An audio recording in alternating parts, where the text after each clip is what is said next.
Meanwhile, forces arose that brought stimulating competition in land use.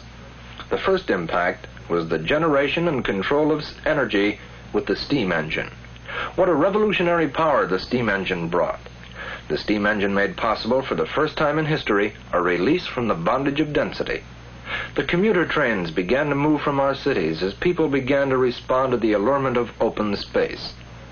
Out into the country the trains traveled as man found a new freedom in land use. A revolution in land use had begun.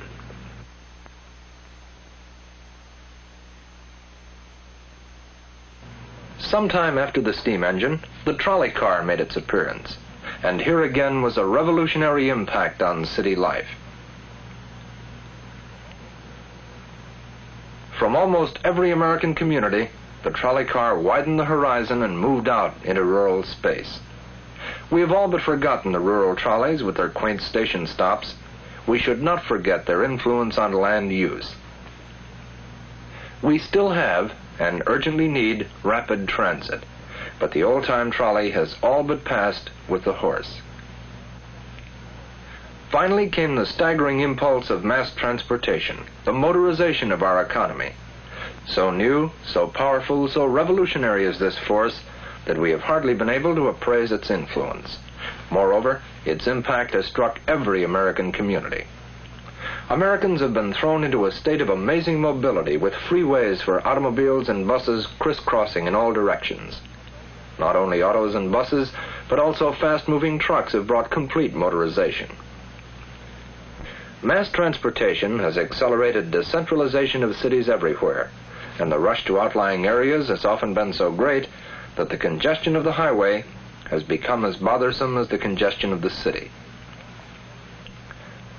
Along with the motorization of our economy came full electrification, a powerful complementary force that completed the revolution in land use.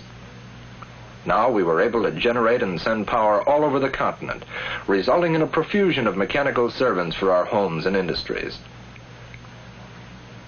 Together, the automobile and electricity have combined to put the entire continent into an amazing state of competitive change.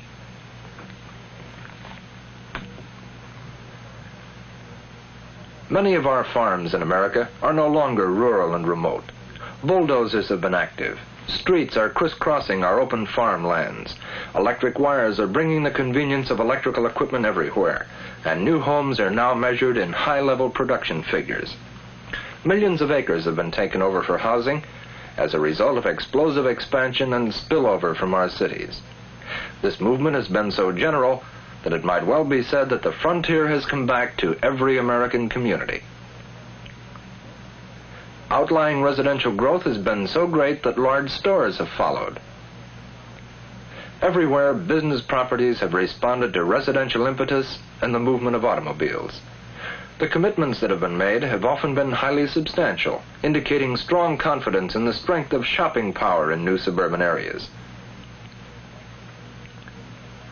Thus, we have seen the rural mailbox, where land might have been worth $500 or less per acre, now worth $50,000 or more per acre with the announcement of a new shopping center, made possible solely by the passing of automobiles that have brought a value never before possible.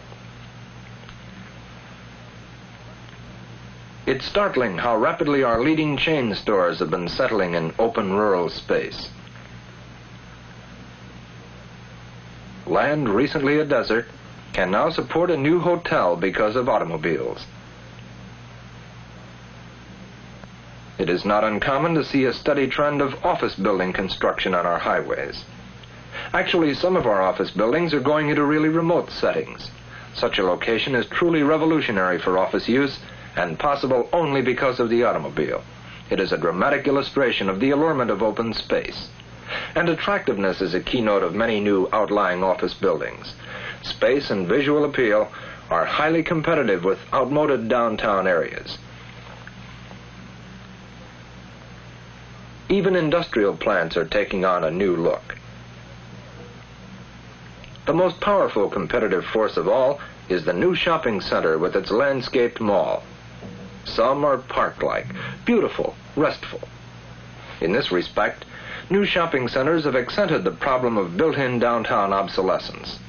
Surely the most competitive force of new shopping centers is abundant space for free parking at the very door of outlying stores. Open space is such a competitive power, with acres for parking and room too for trees and shrubs. There is no denying the competitive strength of new outlying business areas. Let us see now if the city has remained dynamic in the face of powerful competitive forces. We do not have to look far to know that it has. New buildings are continually changing city skylines. In city after city, we can observe the framework of substantial new structures against the narrow horse and buggy properties.